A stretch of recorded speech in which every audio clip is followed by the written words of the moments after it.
So here's our new garbage disposal.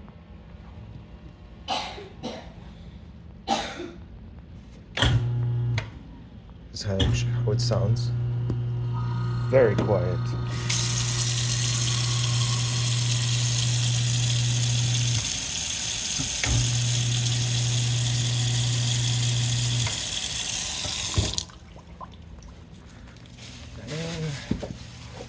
And this is the hookah. It's a big sucker. By no means it was small, but the good news is that it's quiet. Plumbing was addressed, no leaks, and this was a $350 garbage disposal at Home Depot on clearance for $150, because I guess they're switching to the Moen brand.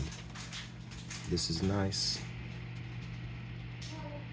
And believe it or not, this is not the top line. There's one above this unit, so they're even more quiet. But it's good enough for me. $150. Can't beat that.